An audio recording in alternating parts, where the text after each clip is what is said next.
Hey guys, welcome back to the channel. I hope you guys are all doing well. I hope you guys are having a lovely morning or afternoon or evening whenever you are watching this video. So if you're new to the channel, welcome. And if you're subscribed and you're back again, it's good to have you again.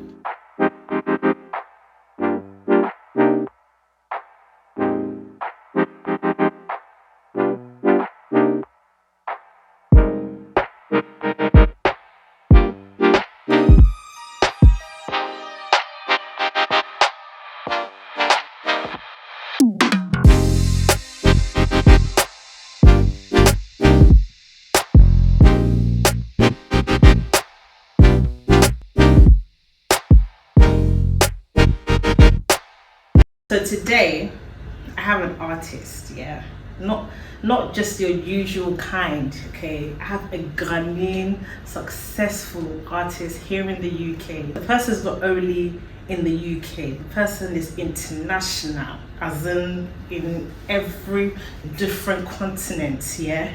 And also, this person, we've seen him on our TV screens at home on The Voice. So today I have Emmanuel Smith.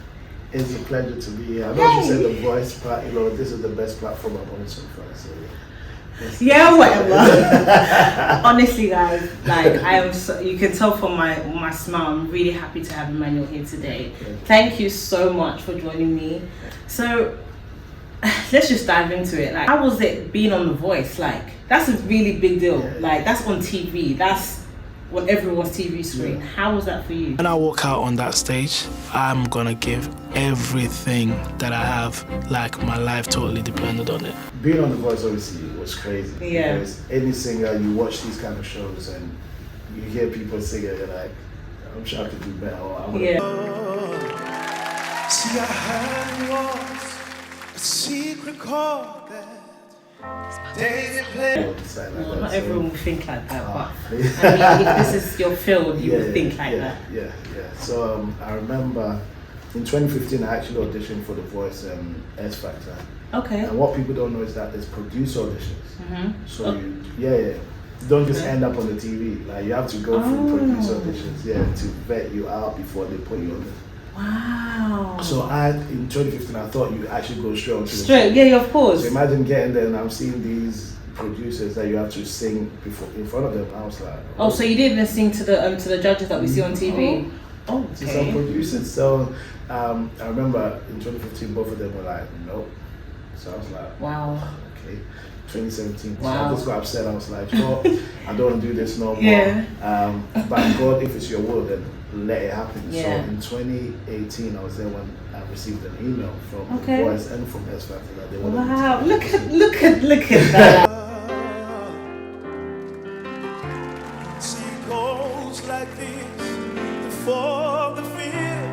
Look at that. Yeah, so that's when I went to do the producer thing. So because I'd failed before, this time I didn't tell no one. So I remember I went on to the producer auditions. And by God's grace, I remember the day that they called me, The Voice called me, and they were like, you've made it to the TV audition. I was like, what? How was that moment? Because like you said, let's just go back a little bit. You said you tried first in 2015, right? 2017. And then you tried again in 2017. Yeah. These are the things that, that people need to hear more because they will see you they'll see you on the TV screen and feel like, oh my God, Emmanuel just woke up and it was just boom, bam, boom. Just even that process, this is not even your whole life, this is just that process in itself. You had to get few no's and then all of a sudden you get 2 yeses from the same people that said no to you. So how did you feel in that moment? So in that moment, one of the things that happened actually in 2017 with X Factor, I actually made it through the auditions to the day of the TV one. Okay. So Sam Howell was there, all of them. Wow, you saw their faces. I saw their faces from far. Oh, okay. And I remember at the end they came to us. Some of us were left somewhere auditioning, and then they were like, "Oh, there's not enough time for you guys to audition. So sorry, we have to let you guys go." Imagine I was there for like 12 hours. Oh. Yeah. So I remember that was when I said, you know, I can't bother with this, because imagine going through all that process. Guys, are you hearing? And going through that. So one of the things, I'm a person of faith, and there's one of the things that I've been doing since I started playing the guitar in 2017. Okay. And it's always I call it my promise. Okay. So my promise is anytime before I sleep, I play my guitar and tell God how much I love him. And so my mom, that time I was living with my mom, so my mom's room is right next to mine. So not knowing that every time I was doing it, she heard me. So I remember that day I went with her and my sister and a friend of mine. And when I came back home, they went to the shop to get something. It was late when we got back. Okay. So the minute I go into my room, even though I was disappointed and everything, I did my promise. Okay. So imagine my mom comes home, she's in a room, it's like 12, 1, she's not hearing nothing. Okay. Because she's used to hearing me. Yes, yeah. So I remember she came to knock on my door, she's like, I know you're really disappointed, but don't let that stop you from doing your promise. Yes, yes. And I said, Mom, don't worry, I've already done it. Okay. And so I kept doing that. So when now, imagine a year later, then they call me and say, you made it to the TV audition. Look at that. I was like screaming. Look at that. But I told my mom that I told my mom I was like, they called me that I didn't make it. Trust you to do that. Trust you. And then, but what I told her, and I think the next day I was flying to Amsterdam for to sing at a conference. Okay. And on my way, when I was driving to the airport, that's when I was like, wow, my life is actually about to change. Yeah. Like, I'm actually going to be on TV. Like, it was just now starting to hit you. Yeah. Just knowing what I'd gone through to be able to get to that stage, even before I sang on the stage, it was like crazy. Wow, that is. So my question to you is that, has singing always been something you wanted to do, or did you find yourself just when the major lived, the barefoot king on from The Voice? Like, did it start from The Voice, or have you always wanted to be singing? Because the reason why I ask that, I feel like in this social media world now, it's like people are just trying different things for where they can get instant fame or stuff like that, and people are not really focusing on the real talent they have. You know, a lot of people have so many talents, right? But it's not about trying to be master, like we were saying earlier on. Like, be a master of at least one or two, not all of them. You know what I mean? But so, because some people might think, oh, Emmanuel just fell into singing, but has it always been your thing, or? So singing has been in my family. Oh, okay. But I genuinely, from a young age, I wanted to be a prophet. I mean, coming from a young age, I wanted to be a prophet. I wanted to be like, yo, I see angels around. So that's what I wanted to do. Okay. So I remember the first time I got the prophetic word that God called me into ministry, I was like, yes! So you thought it was that? Yeah. Okay. So literally, music, I just liked to sing in my spare time, or when I'm just walking, or just pray to God. So I would say I kind of fell into singing. This was around 2008. When my mom invited me to one of her churches. You know, I'm just saying, you know, some of our African parents from one church to another. So Charlie, we all know about that. Listen, so I remember when she invited me to this new one she was going to, I was like, I'm not coming. I've had enough. And so I remember the way she got me there. She was doing night work. So she wanted me to pick up my sister from her, so that she could go to her church and come and meet her at the church. That was smart. So I thought, I'd obviously she would bring my sister outside, but she was like, oh, come inside. So I went inside and I sat down, waiting for the best opportunity to literally that out. So imagine we're sitting there, the pastor's talking to them. I'm like, oh my gosh, can you just like? So then he says this. Oh, remember I asked you guys to bring anointing oil. So whoever brought your anointing. So then there was a corner shop, so people were running outside to go buy some. So I said, this is the perfect opportunity. Titi girl. Me and my sister were out. So we're running, and my sister goes, "What's that on the floor?" Now I used to live in Peckham. Okay, I live in that. Yeah, so. There were things that that's what CD had. So my sister goes, "What's down the floor?" And I'm like, "What?" And I looked on the floor and there was a phone.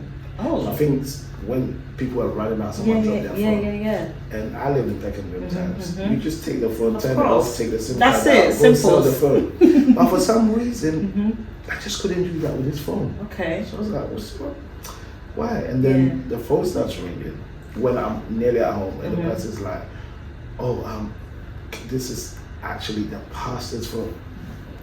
So his PA was running to the shop and dropped his personal phone.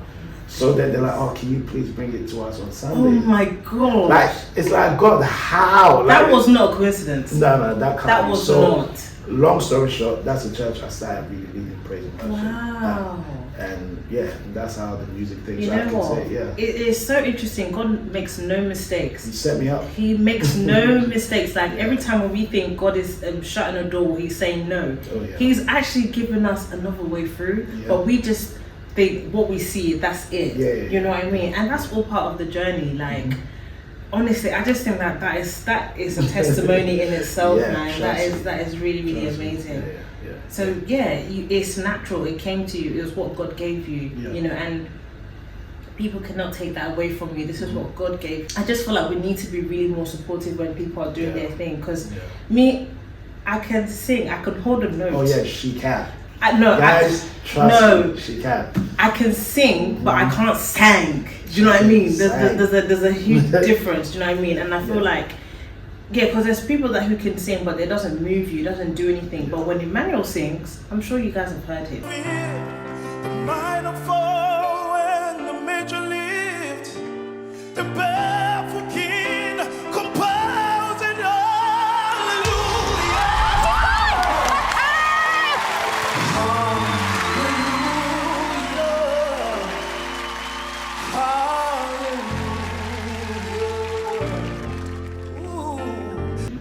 And when he sings, he moves you. You know what I mean? You're led, and I'm a testimony to that. Like I've heard him sing so many times, and his voice is amazing. I've seen that you've got your new. Is it your new? EP, your new EP. Yeah. And who are you, AJ? Who are you? I got Holy Ghost fire, got Holy Ghost power. Who are you, AJ? Into that in a minute. But I just want to know, who are you? Like, who is Emmanuel? Wow. You know what I mean? I love that question a lot because anytime I give the answer, people start laughing. I'm like, no, but it's true. Really? Apart from being someone who loves God, I'm a mommy's boy. Oh. Oh. That's what it is. You never experienced it, did you? No, I didn't know. But genuinely, because she has been my rock. You know, that's beautiful to hear. Apart from God, she has struggled for me to be who I am, and I always appreciate that. So I'm a mommy's boy. I like to think I'm funny. You are. You're actually funny. Yeah. You are. And just someone who loves to say like I literally annoy my friends. Yeah. I'm singing all the time. Yeah. Like can you be quiet? Yeah, he is. Well, if he's not singing, he's humming. Yeah,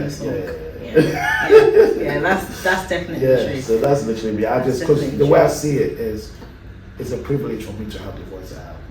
Course, so I want to use it. Like, I'm excited. I'm like a little child that's been kind of like, if you have a voice and you don't want to use it, well, I'm going to give it to us. No shade. We're just I'm joking, but that's just the thing. I feel like social media has come to a place where, like, let's say you upload something, you get just a few likes or a few views. Where like, this is not enough. This is not enough. It's not good enough. And sometimes we end up, some of us take it off. Listen. Take it off. I'm going to put it another time. Listen. Pay attention. You're talking to me. But like you're saying, even if that one person, you know, for me, even in singing and leading people in praise and worship, one person believed in me, and that was enough to get me. So now when I see that person, when that person sees me, I'm so proud of you. And that's what it is, just with that one person. Yes. So tell us about your EP, man. Yeah, so anyone that knows me, Corinne,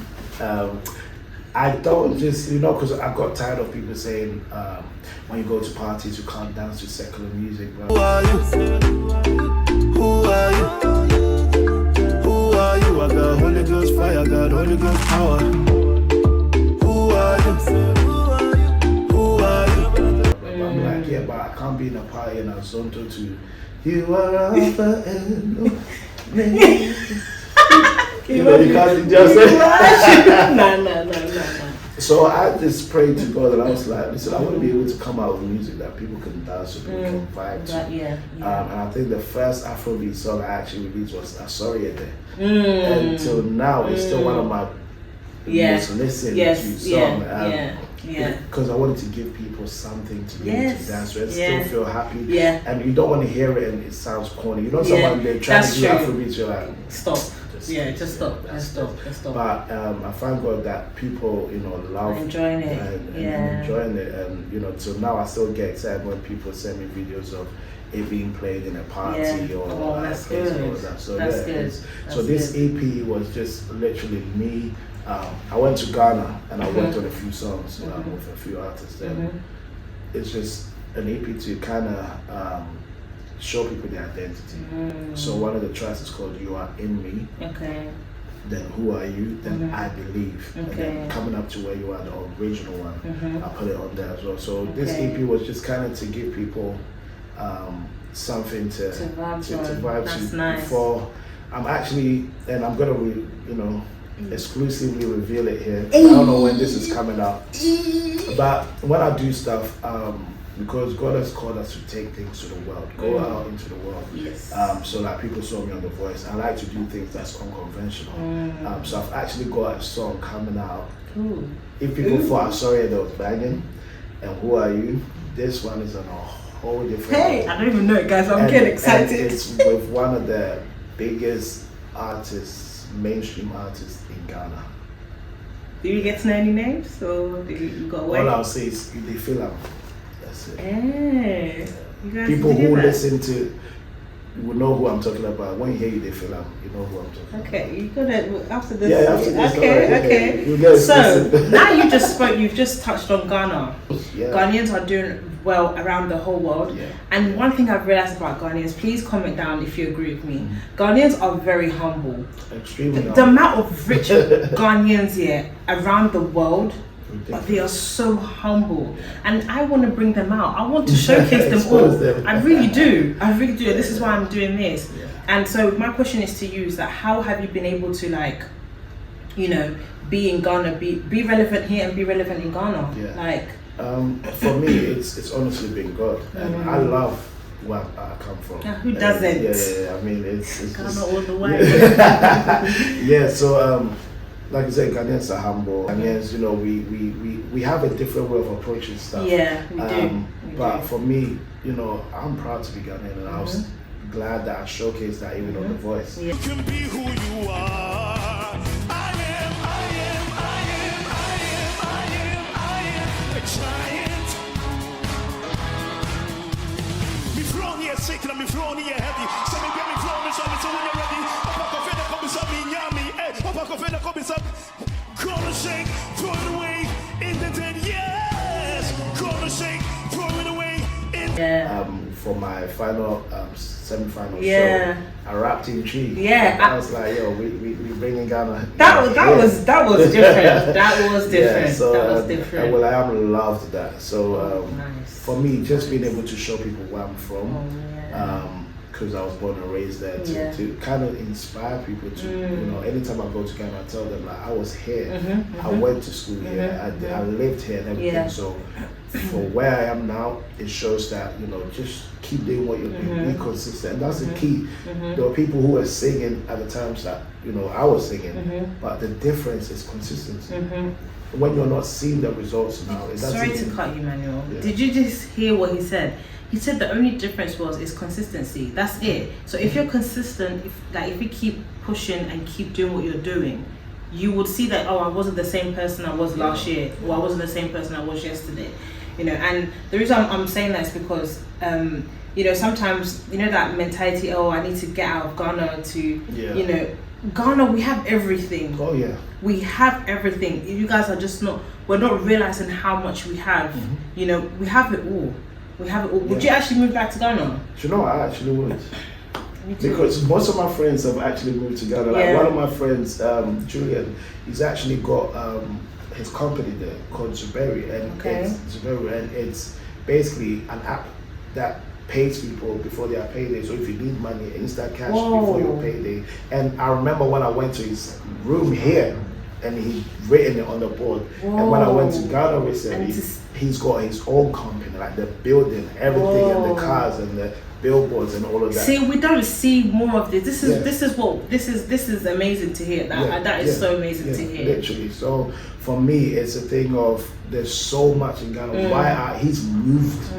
He's moved to Ghana. Like totally. Young man, just newly married and everything. So for me, it shows why would someone be in Europe and decide that no, I'm gonna move because of what the opportunities they see in Ghana. And he sat me down. He's like, bro, you should come. I'm like, is that? He's like, yeah, is that? Yeah. So Ghana, we've got so much. Nigerians, look at some of the artists, Burna Boy, Davido, Whiskey, they all come and live there. They've got houses in Ghana. They spend more, and they say they spend more time in Ghana than they do in their own countries.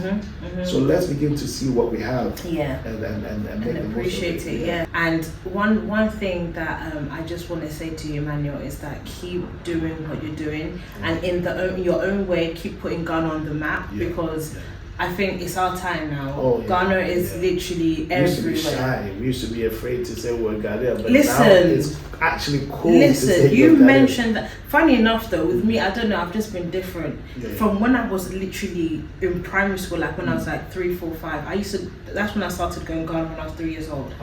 And every year I was going, everyone used to always laugh at me in school, like, what's wrong with you? Who goes to Africa on holiday? And I used to say to them, I can't explain it, but you need to be there.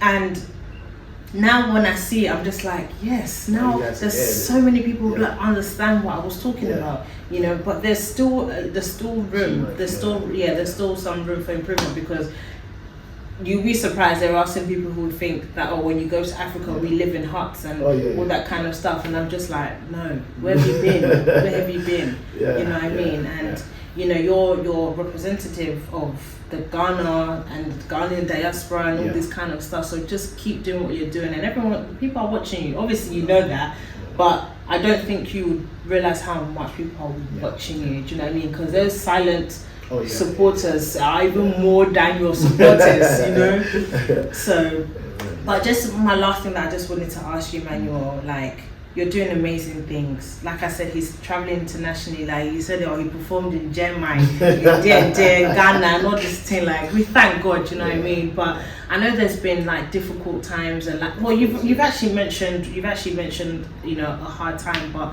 what advice would you give to someone who's, you know, probably just starting out in whatever they are doing, and they just need some guidance? What would you tell them? One of the things I always say is 3 things actually. 3 things. All right, I'll put it all in a paragraph. Okay. Cool. To be honest, it's very easy to do something or be something that already exists because you can see it, you can try and be like it. The most difficult thing is to be something that's never existed. And that is what God has called us to do. He's called you not to be a copycat. He's called you to bring something unique. You know, people always say this, I want to do something new. But even the Bible says that there's nothing new under the sun. What makes it new is the fact that you are doing it. So if you don't do what you're supposed to do, then you deny us the world of experiencing your unique ability. So I want to say to whoever's watching, spend time to develop who you are. Develop your sound, develop your identity. Because if you don't know who you are, the world will tell you who you are. And then that's where we struggle with identity. Someone's 40 and they're like, I'm not doing what I want to do. So you better start doing that now. You know, my journey, I worked in retail, so I worked in Asda, I worked in Clarks, Marks and Spencer, and you know, people say I'm working to pay bills. Okay, even when you're a billionaire, you still be paying bills. True. So I went to these workplaces, and there were people working there 15, 20 years, paying bills. They started 50 years ago paying bills, and they're still paying. So why don't you find time to do what you actually want to do and be consistent at it? So I just want to encourage whoever's watching that you have what it takes. As you start small, because those who become big overnight come down as big as they went or as quick as they went up. But when you take time to develop and grow, you stay at the top forever, literally, like, because you've been through it, so you know what it takes to be out there. So don't give up. That's the biggest thing. I've had reasons where I'm like, I give up, but the next day I'll be like, give up and do what? Yeah. Literally. If someone had told me years ago that people will be flying me out to different countries, and I'll be getting to just sing. Imagine they fly you out to sing. Imagine. And I'm like booking hotels and all of that, doing all of this, and it's a blessing. But in those times when, you know, there have been times I've pushed my car on the motorway because I didn't have enough money to buy petrol. Some of my friends used to laugh at me that I couldn't sing years ago. Wow. And had I given up in those times, I wouldn't be where I am now. Yeah. There wouldn't be this interview, literally. And one of the greatest things, apart from the voice, that I was able to do, which really till now still blows my mind, is being able to do my own show at the O2. And for me, crazy. Like, I walk past the O2 so many times, and you don't see gospel shows, you don't see gospel shows being done at the O2. And I said, that's what I want to do, my thing. And I remember the night before I went on stage, and they were like, yo, this is sold out, the room is like sold out. And I remember walking and seeing my billboard outside the O2, and I'm like, I'm even feeling getting goosebumps just hearing that. Literally, and I was like, is this me? Like, so for me, I'm not just saying things that I haven't been through or haven't practiced myself. Like I said, the only difference between someone who hasn't made it yet is consistency. So many people can play football, but why is consistency. So please, I cannot stress that enough. Be consistent, even when you don't feel like it. And then you see where you get to. Oh, Emmanuel, thank you. That was sweet. I didn't need to add anything. That was said perfectly. Emmanuel, thank you so much for joining me today. Thank you so much, and may God bless you. Amen. And may He continue to just bless you and blessing you and blessing you and blessing you. Amen. And I have to say this, guys, before I go, this is the last thing I'll say. Any place I've been to interview, I'm not saying it because to pick up myself, but this is just the beginning. Do you know what? I was gonna say that for you. This is just the beginning. So, it is. This is just the beginning. Are you talking me? I'm saying for me, but I'm saying for her. This is just the beginning. Amen. Like, this is how it starts. And these things are archives for when we look back and say, wow, this is how it started. That's true. And the way she has her whole crew of 10, 20 people just running around making sure they guess that's when you know. And people like ourselves, I always say this, no matter where you get to, don't forget where you came from. Yes. And that's the key. Yes. Thank you so much, Emmanuel. This is so beautiful.